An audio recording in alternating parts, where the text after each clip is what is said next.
Friends, இன்றைக்கி நம்ம coconut laddu எப்படி செய்கிறதுன்னு பார்க்கலாம்.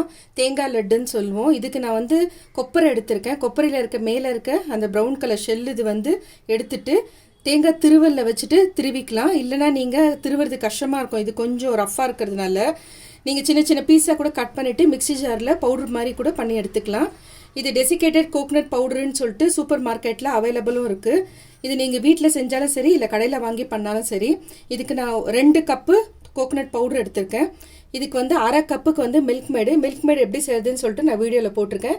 டிஸ்கிரிப்ஷன் பாக்ஸில் நான் கொடுக்குறேன், அதை பாருங்கள். அந்த லிங்க்கில் 1/4 ஸ்பூனுக்கு ஏலக்காய் பவுடர் பண்ணி வச்சுருக்கேன். இது எப்படி செய்யறதுன்னு பார்க்கலாம். மிக்சிங் பவுல் எடுத்திருக்கேன். இதில் 2 கப்புக்கு தேங்காய் துருவல் சேர்த்துக்கலாம்.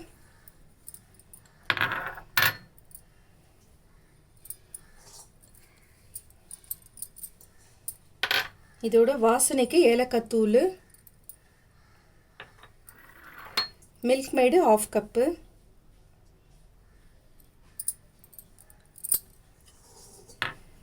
நல்லா 1 ஸ்பூன் வச்சுட்டு நல்லா கலந்துக்கோங்க. இது நம்ம அடுப்பில் எதுவுமே செய்ய போகிறது கிடையாது. இது ரெடியாக இப்படியே தான் செய்ய போகிறோம். நம்ம உங்களுக்கு ஸ்கூல் பசங்களுக்கு காம்படிஷன் நோ ஃபயர்னு கொடுத்தாங்கன்னா நீங்கள் இது ரெடி பண்ணி வச்சுட்டு ஸ்கூலில் போய் ஈஸியாக செய்யலாம். ரொம்ப அருமையாக இருக்குது இது டேஸ்ட்டு. இப்போ இது ரெடி ஆகிடுச்சு. இது நீங்கள் அப்படியே கூட லட்டாக பிடிக்கலாம். நான் ஃபுட் கலர் பிங்க் கலரு ஒரே ஒரு பிஞ்சுக்கு இதோட ஆட் பண்ணுறேன். இது கலர் நல்லாயிருக்கும் இந்த மாதிரி செஞ்சு சாப்பிடும்போது. உங்களுக்கு வேணும்னா சேர்த்துக்கலாம், இல்லைனாலும் பரவாயில்ல, இது ஆப்ஷன் தான். இதை சேர்த்துட்டு மிக்ஸ் பண்ணிக்கலாம். இப்போ நல்லா மிக்ஸ் பண்ணியாச்சு. இது சின்ன சின்ன உருண்டையாக நம்ம பிடிச்சி எடுத்துக்கலாம். இப்போ வரலட்சுமி பண்டிகை வருது, பிள்ளையார் சதுர்த்தி வருது, அந்த மாதிரி டைமில் நீங்கள் ஒரு 5 மினிட்ஸில் இந்த ஸ்வீட்ஸை நம்ம ரெடி பண்ணிவிட்டு சாமிக்கு நைவேத்தியம் பண்ணலாம். இப்போ இதுலேருந்து கொஞ்சம் கொஞ்சமாக எடுத்துக்கோங்க.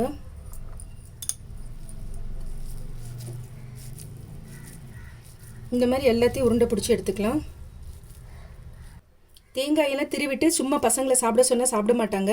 இந்த மாதிரி நீங்கள் லட்டு மாதிரி செஞ்சு கொடுத்தா, இதில் ஸ்வீட் இருக்கிறதுனால லட்டு மாதிரி செஞ்சு கொடுத்தா பசங்க ரொம்ப விருப்பப்பட்டு சாப்பிடுவாங்க. தேங்காய் இந்த மாதிரி சாப்பிட்றதுனால வயிற்றில் புண்ணுங்கள்லாம் இருந்துச்சுன்னா கூட சீக்கிரமே உங்களுக்கு ஆறும். இந்த மாதிரி செஞ்சு கொடுங்க, பசங்க ரொம்ப விரும்பி லைக் பண்ணி சாப்பிடுவாங்க. இப்போ பாருங்கள், நம்ம எல்லாம் உருண்டை பிடிச்சி வச்சாச்சு. நம்ம போட்ட 2 கப்பு தேங்காய் துருவலுக்கு ஒரு 7 உருண்டை வந்திருக்குது. இது இன்னும் கொஞ்சம் நான் எக்ஸ்ட்ரா ஒரு கைப்பிடிக்கு துருவி வச்சுருக்கேன். இதை நம்ம இது பிடிச்ச லட்டை இது மேலே ரோல் பண்ணிவிட்டு எடுக்க போகிறோம். இப்போ பாருங்கள், கொஞ்சம் நல்லாயிருக்கும் பார்க்குறதுக்கு. இந்த மாதிரி எல்லாத்தையும் உருண்டை பிடிச்சி எடுத்துக்கலாம். இப்போ பாருங்கள், நம்மளுடைய கோகோனட் லட்டு ரெடி ஆகிடுச்சு. ஒரு 5 மினிட்ஸ் தான் ஆச்சு இந்த லட்டு நம்ம செய்யறதுக்கு. பூஜை பண்ணுற டைம்லலாம் நீங்கள் சாமிக்கு நைவேத்தியம் பண்ணுறது கூட ஒரு 5 மினிட்ஸில் ரெடி பண்ணிடலாம். இதே மெத்தடில் செஞ்சு பாருங்கள். பிடிச்சிருந்தால் லைக் பண்ணுங்கள். புதுசாக பார்க்குறவங்களா இருந்தால் சப்ஸ்கிரைப் பண்ணுங்கள். மறக்காமல் பெல் ஐக்கானை ப்ரெஸ் பண்ணுங்கள். அப்போ தான் நான் போடுற வீடியோ உடனுக்குடன் நோட்டிஃபிகேஷனில் வரும். Thank you friends.